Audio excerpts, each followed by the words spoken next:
All right. So we're going to be starting now. Welcome, everybody, and thank you for being here. My name is Javiera Sepúlveda, and I am the Chief Communication Officer in Fundación Epistemonikos. And, well, thank you all for coming and watching our web tutorial for using our COVID-19 log, which is a very important and very useful tool. So we want everybody to learn how to get the best out of it. So I'm gonna explain a few things before we start. First, remember that you can ask questions on the chat of Zoom, and when you do so, please try to press the option for everybody to see your questions so more people can learn from the questions that you ask. And we're going to start with a presentation of love, and then we're going to follow with some practical exercises and examples so you can see really how it works. So I'm going to introduce now our founder and the chairman of Fundación Epistemonikos, Dr. Gabriel Rada. Welcome and thank you. Thank you, Javier. I think it's our first webinar, so it's an honor, and it's very exciting to talk about this tool that we have released last week that has received very positive comments. But I think explaining the details can be very important to make an optimal use of the platform, and we expect to do that during this webinar. Great. Okay, so let's start by. Let's start on our presentation so people can learn about the generalities of love, our living overview of evidence.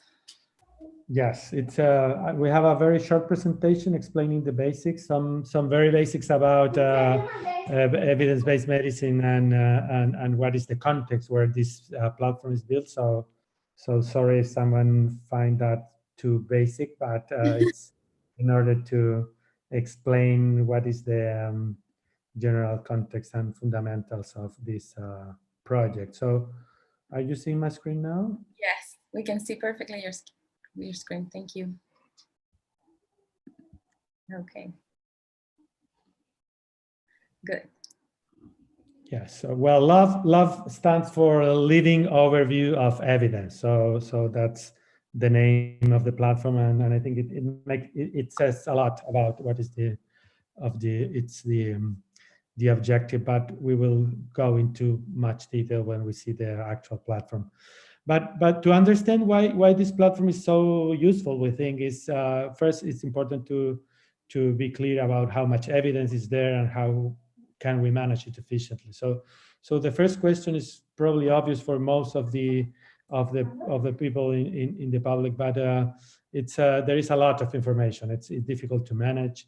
So we started almost 8 years ago, trying to put all the evidence into a single place, and we launched Epistemonikos database. That is our main database, and since 3 or 4 years is the largest database of systematic reviews in the world. It also has a lot of other types of evidence, primary studies and guidelines, overviews of reviews and others, but it's the largest source of systematic reviews in health in the world. And we have been bringing more sources and more evidence to that platform. However, the problem is that if you want to make decisions, you sometimes need more than systematic reviews. We are in the process of transforming Epistemonikos in a comprehensive database of all the types of evidence. So, and what I mean with evidence is evidence in the meaning that the evidence-based medicine or clinical epidemiology gives to that.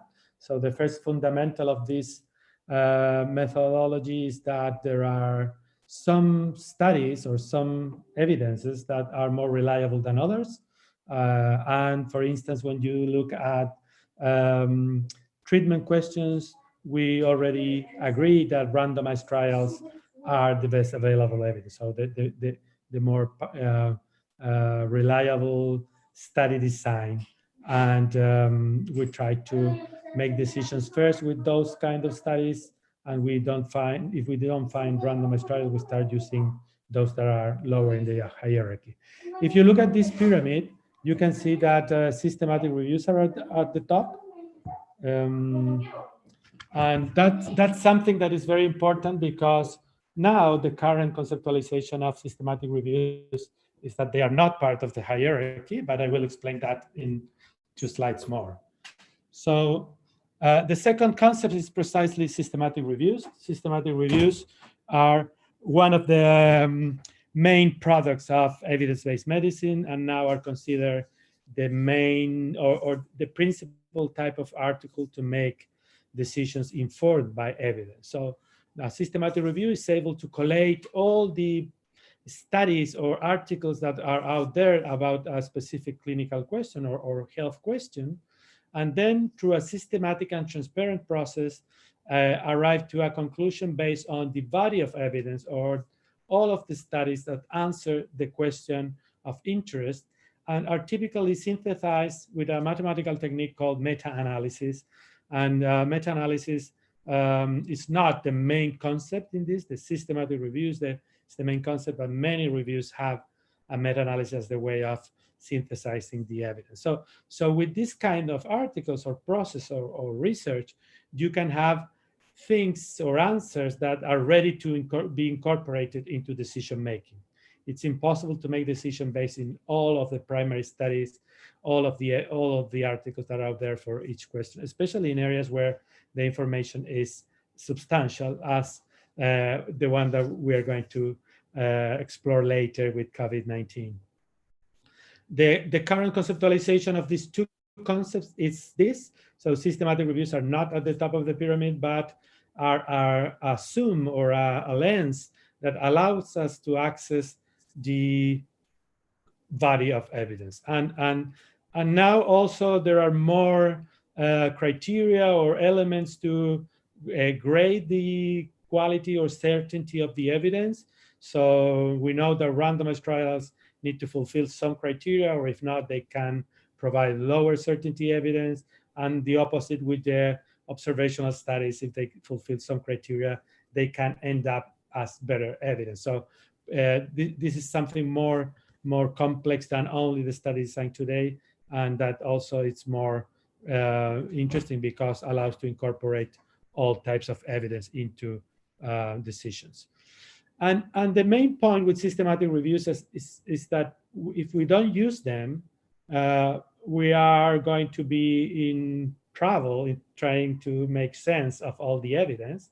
But even if we are able to address or assess all the existing articles, we can see a part of the evidence that is not representative of the truth. That is something that we call publication bias. And also systematic reviews try to counteract this problem and do several things to identify the totality of the evidence. That is something that is very difficult for regular users. So systematic reviews are in some way a solution for evidence that is not easily accessible. And if we don't use this systematic approach, we might end up selecting some articles that are not representative of the truth.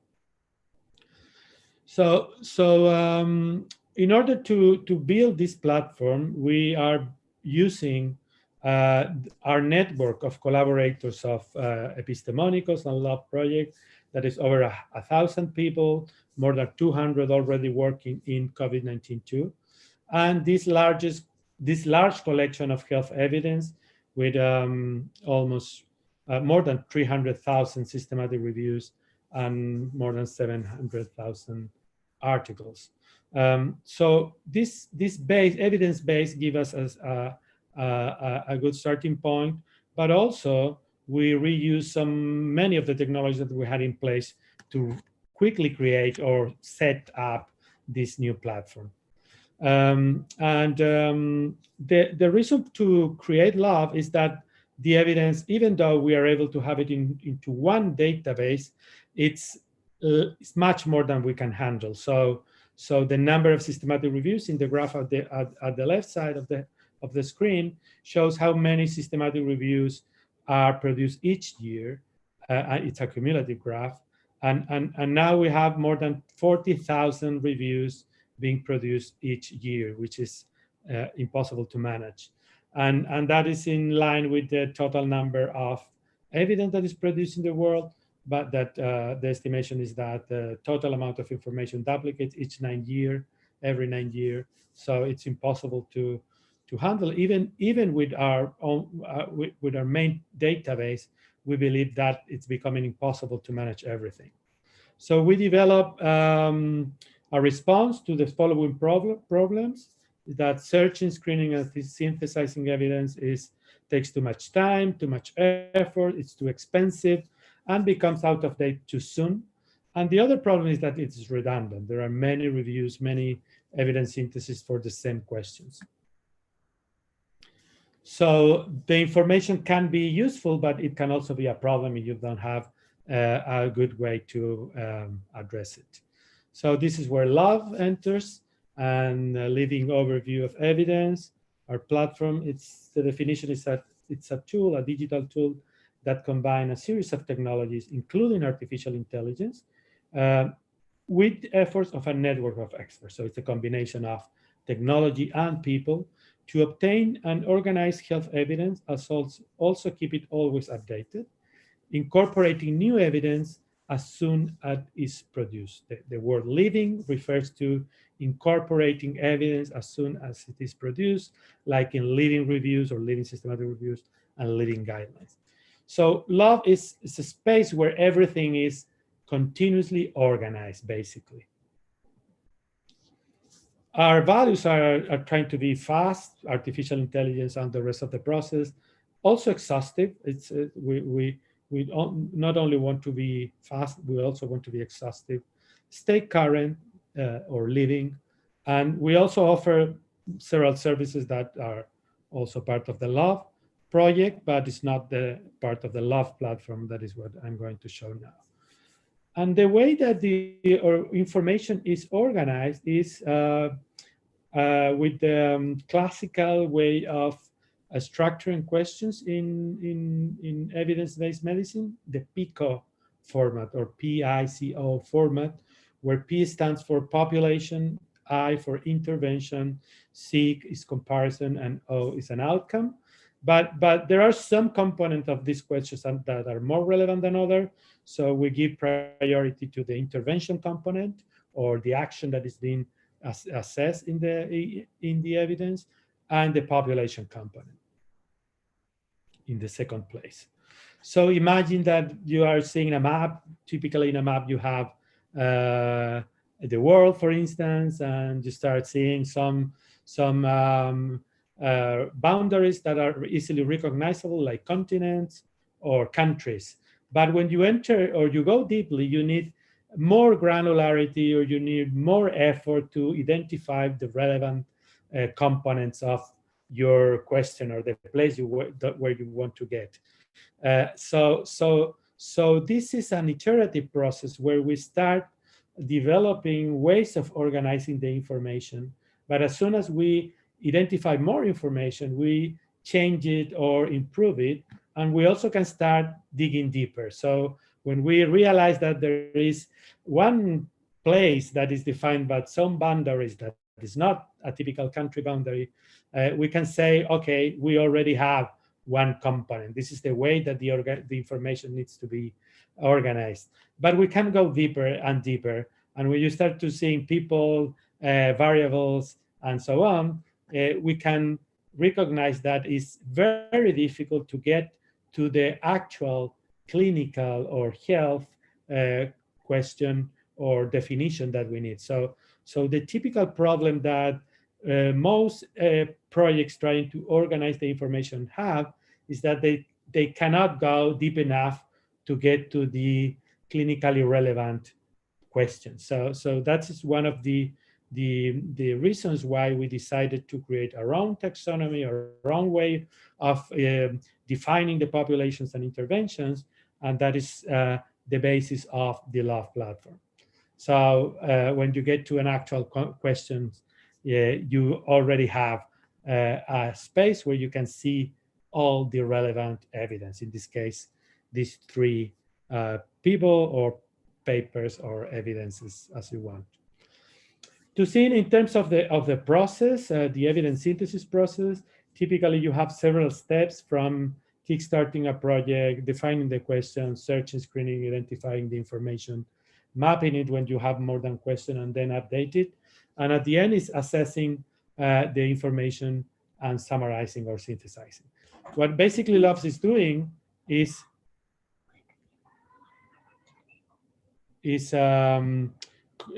combining many of these steps and replacing them. So it's basically a platform where all those steps are already completed for you. So you are seeing the output of the process of screening, searching, screening, selecting the evidence collectively by many people and supplemented by artificial intelligence when the people has not yet seen or selected the information.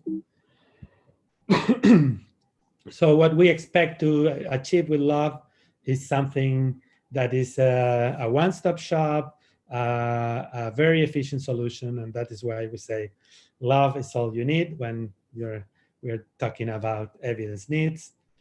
And yeah, that's the introduction, and now we are going to see some real examples.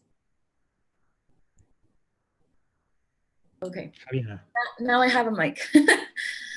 Before we go to the next part, I want to know if anybody has any questions.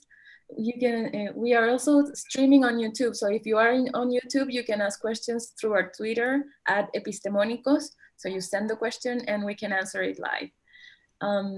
If you don't have any questions, we can follow with the next part of our presentation. So. As it said on the slide before, please go to, you can go to iloveevidence.com and enter the way Gabriel is entering. And also you can enter by app at iloveevidence.com/COVID-19. And that would be directly to our COVID-19 LOVE, which is the one that we are going to browse today. We're going to give a minute for everybody to go to the platform. Gabriel, could you show us how to go to the platform? Yeah, exactly. This is the main address. It's iloveevidence.com. Very easy to remember. iloveevidence.com.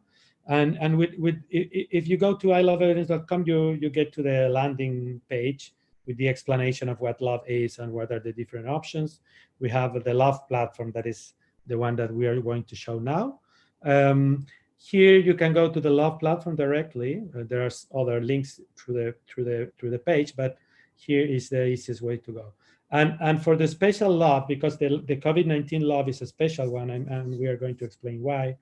You have a direct access here, and in any of the Epistemonikos resources, you will find the same button going directly to the COVID-19 special LOVE. Exactly. Okay, so we're gonna start with the general browsing, so you can see all the different parts and identify each one, so you can use it later. Please go on, Gabriel. Thank you. Thank you. Well, the first thing that you're going to see this platform. This is all the evidence that we have already selected as relevant for coronavirus disease, COVID-19 or other coronavirus are also included here. If you're interested in the methods, it's not the typical place to start, but I assume that some of you might be interested in the methods in this audience. You can go here, the methods. So LOVE is conceived as a big systematic review. So we're using systematic review methods to build this platform. So if you go to methods, you will see the typical sections that you find in a systematic review. What are the search methods, what is the search strategy that we are using, how we have built all the strategies, because it's one strategy for coronavirus and COVID-19 here, but there is also hundreds of strategies for each of the individual questions that are in the platform, and each has been built with the same approach. What are the search sources? This is part of why this LOVE, COVID-19 LOVE, is different from the rest of the LOVE platform, is that we have supplemented with more than 30 sources of evidence. So we now think that LOVE is based in the largest repository of evidence in the world, and we are getting information from more than 30 sources that include the major databases, the trial registries, the preprint servers, and many other sources that we are regularly screening. For the major sources, all the information is automatically retrieved. For instance, PubMed is searched several times a day. medRxiv, one of the most popular preprint servers, also several times a day. So there is a software going there several times a day. So it's almost real time between it's in those sources and it is here. Then, well, the eligibility criteria, what kind of things we include and how we created the map and so on. And then you have a living report. So it's part of the results. This is a Prisma workflow, typical from very common in systematic reviews. This is the way you organize the information. So from these news sources, we have a screen more than 87,000 records. Also, we have a screen our own platform, the main database, Epistemonikos.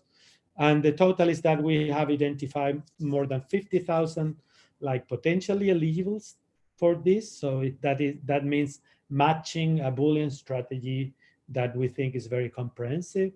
And from those, we have selected more than 7,000 as relevant or are included in the platform at this moment.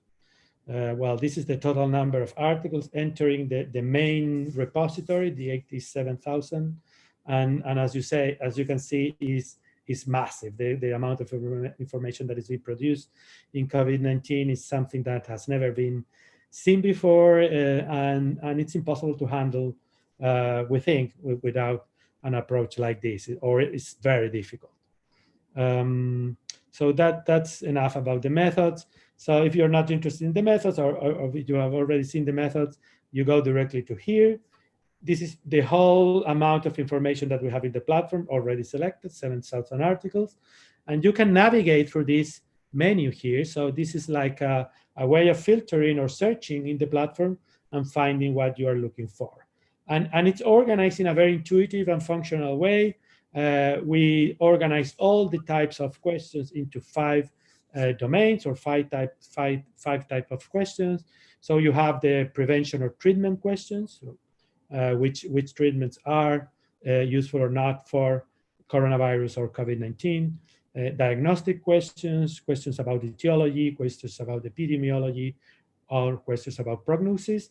We think this categorization is exhaustive. So any type of question fits in one of these 5 categories. Sometimes, especially for etiology, epidemiology, and prognosis, not so intuitive. So you might need to browse a little bit. But if you want to search for a specific question, you just select your type of question. Let's say treatment, and you can search here, or you can navigate with this menu. So, for instance, if you want to search for the evidence for hydroxychloroquine, the more popular questions in COVID-19, you can navigate here. And if you know that hydroxychloroquine is a pharmacological intervention, you can browse and see antimicrobials. And if you go that it's an antimalarial, and then you can go to hydroxychloroquine and click here. Or you can easily search here, and you will be shown hydroxychloroquine, and you click there, It's very simple. And by clicking here, you get all the information for this question. So it's the result of the search, but it's not the traditional search engine that is showing you a lot of things that might or not might be relevant. In this case, is the output of a process of searching for a large possible amount of possible articles, applying an artificial intelligence algorithm to select the more likely article for this question, but also a collective effort of a large network of people certifying or validating that the information here is actually answering this particular question. And when you get here, this is something that is very interesting because it's a lot of information. So it's the first thing that strike anyone accessing this question is that we have almost 400 articles already for this question. And but if you want to make the most of this platform, we recommend to use systematic reviews first. So systematic reviews are the staple of evidence-based medicine and have all the advantages that we have already mentioned.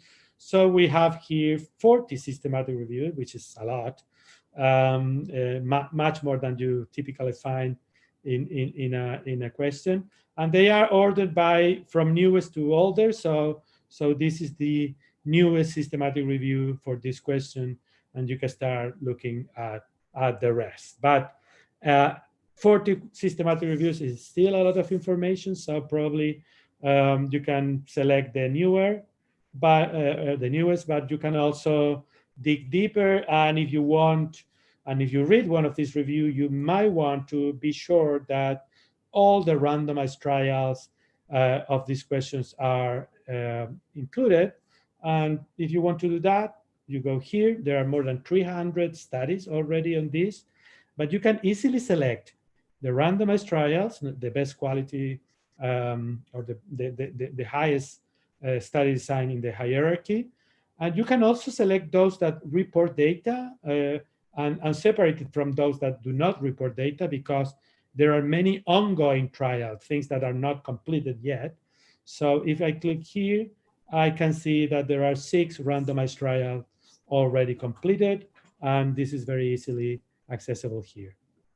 Gabriel, so to sum up this part, because it's very important, if you simply need to answer a question like, is hydroxychloroquine good for as a treatment in any way, you better go to the systematic reviews, right? But if you want to conduct research or even do make a systematic review of your own, you can have all of the other resources to actually conduct easier that investigation and that research. Exactly. Yeah, that's a very good point, because for the regular user, probably with the systematic review, you have all the information you need. But if you're actually conducting a review or you want to enter into more details, probably you need to the primary study. You need to go to the primary studies. But if you are actually conducting a review or you want to enter into the very last detail, this platform also has all other articles. So you have here 100 articles apart from the 393. That is basically everything else that has been published about hydroxychloroquine. So here you have things that are not primary studies or reviews or broad synthesis. We call that excluded studies. Or you have articles that are waiting for our team to classify them and to do the final check that these articles fulfill some of these categories.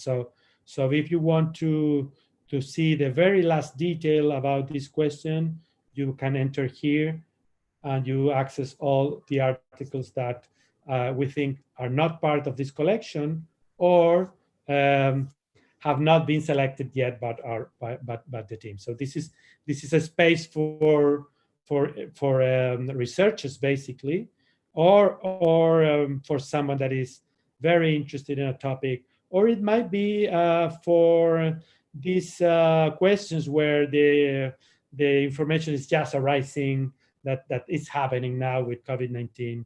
So there is the first study that appeared, or the first preclinical study that is showing that a theory and hit the news, and you want to go there. Probably you're going to find that kind of information here in the other articles section. But for most users, the systematic reviews is the space where you can find the more valuable information. Thank you. Gabriel, we have a question that it's very related to this that you're talking about. So it's from Leah Hagerman, and she wants to know if it's if there's any way to search the database using a search string rather than going through the filters. For example, if we are searching for public health evidence, like cohorting of COVID-19, positive residents, what type of filters would you suggest? How would you suggest to conduct that kind of search? It's an interesting point.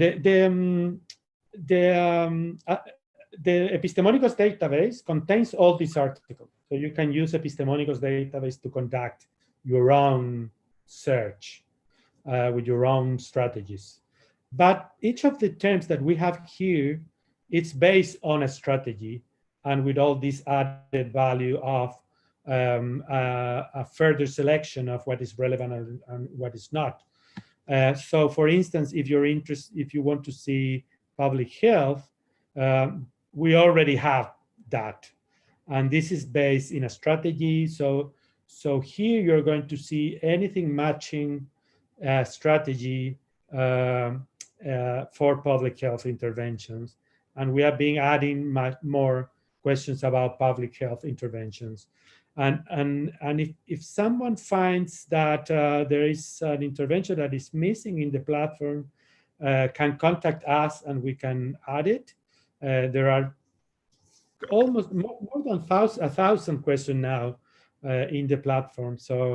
And it takes very little to add a new question to the system, typically less than 1 day.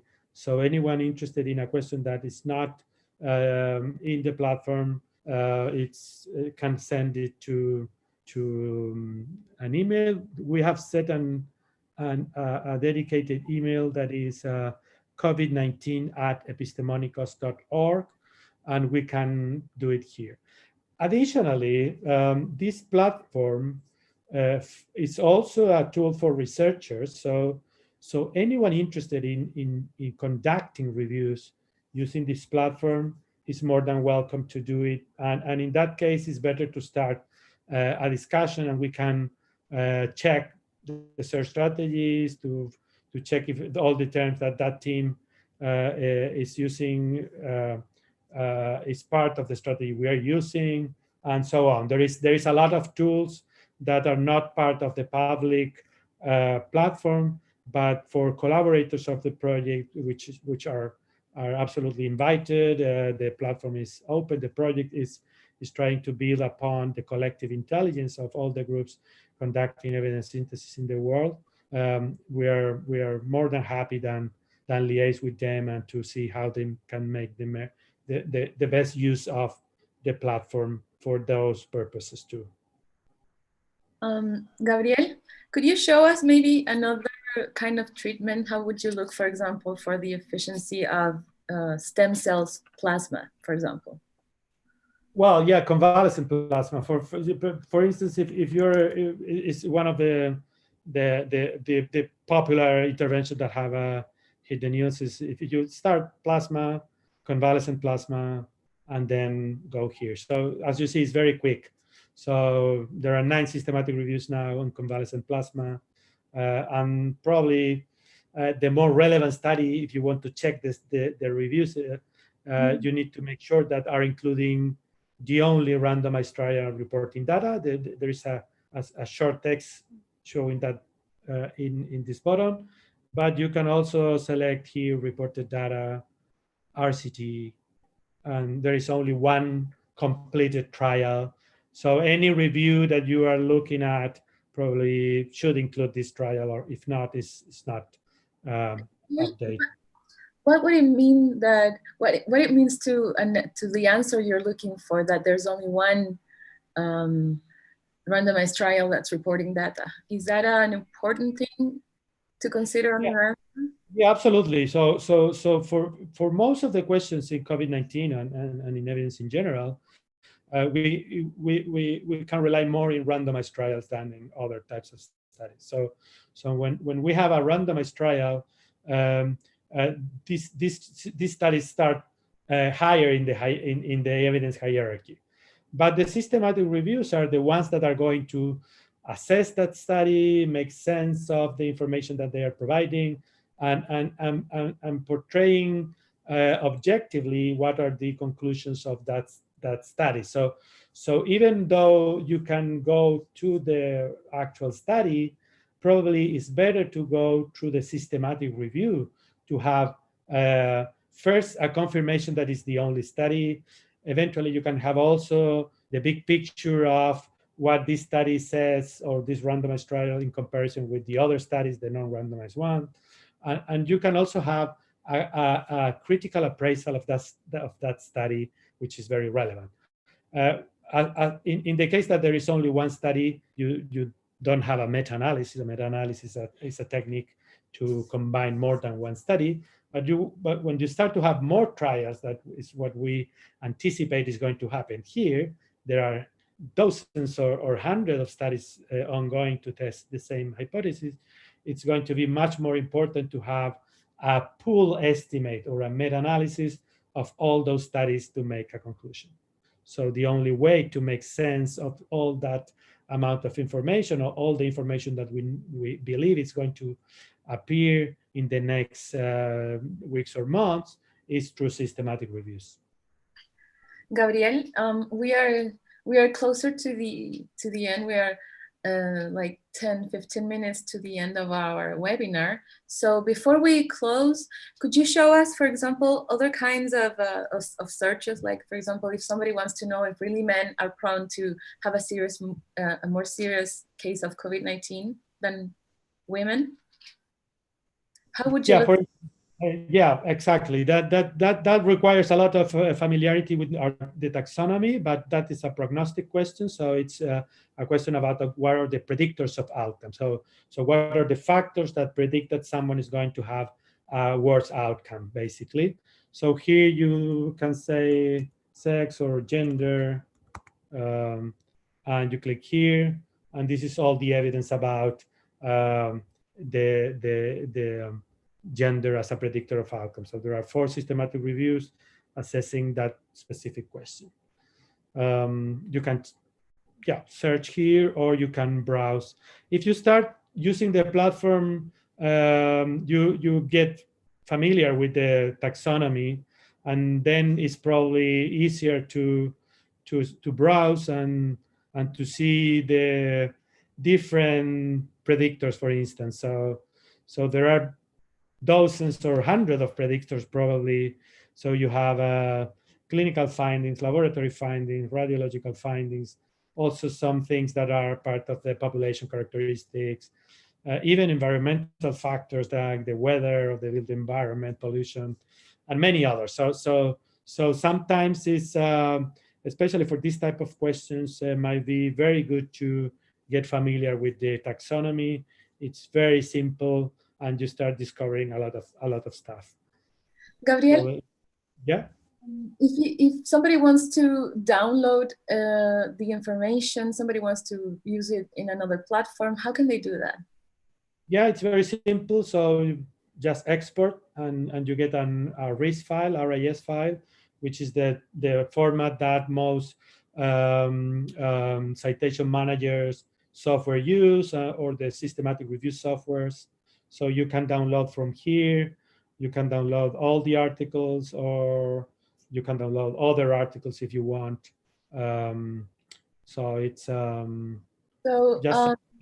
it would be important to say that for that feature, and also to be able to save and mark as favorite, subscribe to a question. You need to log Yeah. in. Login is Yeah, very easy. it's a good Need yeah, a well, account on it. the platform is continuously updated, but if you want to receive notifications or to have a question that is your favorite question, so to mark it so you can access it easier, you can, let's say plasma again, convalescent plasma, and you can subscribe here. So you need to be logged in to subscribe. So you just create your account, and of course, an email is needed to notify someone. So you subscribe and here, and you can receive email notifications daily, weekly, monthly, or yearly. Or you can favorite your question. That means you're not going to receive an email, but you can see this question in your dashboard. So you go to My account. here, my account, and your account is going to show you my subscriptions. And here you see all the questions that you have in love in general, COVID-19, special COVID-19 love, or any other love of the platform. That's great. I want to remind everybody, even if we have a few minutes, you can send us your questions on Twitter at Epistemonikos, and also on Facebook at facebook.com/Epistemonikos. So if you have any questions, maybe also later, we can answer them now or whenever you ask them.